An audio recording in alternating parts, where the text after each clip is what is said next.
السلام علیکم ورحمت الله وبرکاتو. قدرمنو دوستانو مسلمانانو وروڼو، نن غواړم در سره د یو شیخ صاحب محترم شیخ د هغه یو مختصر بیان در سره شریک کړم. هغه په دې اړه باندې بیان کړی دی چې نن د اوس دور چې کوم خوارج او معتزله دي هغه څوک دي، د هغو علامات یې بیان کړي دي. مختصر بیان دی، را سره واوري. احناف وروڼو خصوصا نو هغو ته په معلومات کې اضافه راشي چې د اوس دور معتزله او خوارج څوک دي، باید د هغو څخه ځان وساتو.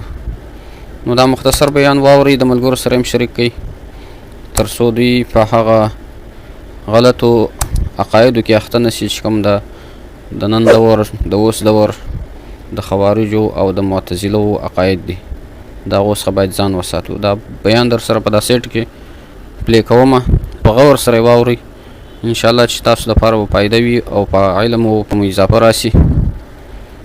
دا بیان واورئ. یاد ساتئ، نښې درته ښیم چې په خولې باندې بدعت او د شرک الفاظ ډېر استعمالي، دا معتزله دي.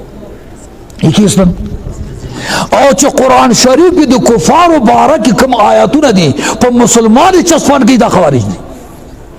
ټیک ده؟ اوس تاسو کوم هغه یو فرقه دلته نشته، نه څوک پیژني، خو زما دا بیان عالمي دی.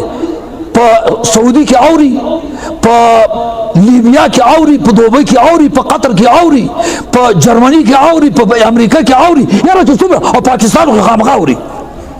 زما د بیان اورېدل کې پاکستان زیات دی او زما شنیان دي که څه سره خلاص شو. د دې وخت معتزله څوک دي؟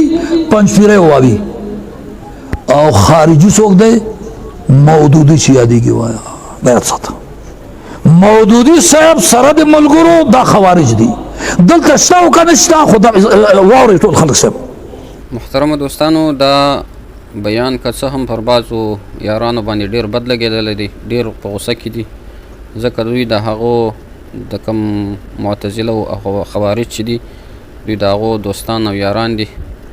نو دا بیان پر دوی باندې که څه هم ډېر بد لګېدلی، خو احناف وروڼه د دې تایید وکړي او په غور سره یې واورئ، د نورو سره هم شریک کړئ، تر څو د دوی دا کوم عقاید چې دي هغه به عوامو ته ښکاره شي. مودودي صاحب سره د ملګرو دا خوارج دي. دلته شته او که نه شته، خو دا واورئ ټول خلک صاحب. او د مودودي متعلق خو باقاعده غلام غوث هزاري ویلي دي چې د ده دا نومونه چې ټول مې یو ځای کړ ابجد په حساب سره 420 ته جوړېږي. دومره لوی 420 صاحب چې هغه حروفو کې 420 راغلی صاحب، 420 چې روزی کې صاحب زم کې دا خبره. نو د دې وجه نه صحیح پیروکار به د اهل سنت والجماعت تحت الحنفیت، او الحمدلله موږ احناف یو. موږ څه وایو؟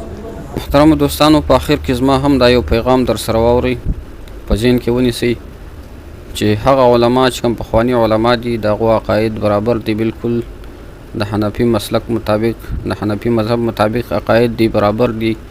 پخواني علما چې کوم دي، هغه زاړه علما، د اوسني علما اکثریت چې دي دا د نورو څخه متاثر شوي دي، په عقایدو کې هم فرق راغلی دی. نو عوامو ته پکار ده چې د پخواني علماو کومه تګلاره ده پر هغه باندې روان شي، او هغه انشاءالله به دوی پر صراط المستقیم باندې برابروي چې هغه د حنفیت د مذهب مطابق لاره ده. نو پکار ده موږ تاسو ته چې د پخواني خپلو اسلافو د هغه مخکیني علماو د سپین ږیرو او مشایخو تګلاره باندې خپل تګ وکړو، تر څو د خپل د مذهب څخه بې لارې نه سو او په عقایدو کې فرق را نه شي. نو د اوسني علماو سره ډېر احتیاط کوئ، ځکه د دوی په عقایدو کې ډېر فرقونه راغلي دي، د نورو څخه متاثر شوي دي، لکه څنګه چې دا شیخ صاحب وفرمایل درته چې حق لار او صراط مستقیم برابره لار د حنفیت د مذهب لاندې ده.